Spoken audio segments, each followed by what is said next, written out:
a hot honey chicken sandwich with fried pickles. I give that an 8.5 out of 10. Loaded tater tots. I give those a 7.5 out of 10. They're chicken tenders. For 5 pieces of chicken like this, it was 15 bucks.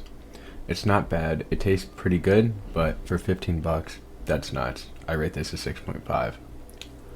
This is my favorite part. I've never had these. This is fried cheesecake. Big bag, big bag. That might be better than deep fried Oreos, and I'm not even lying. I rate this a 9.3.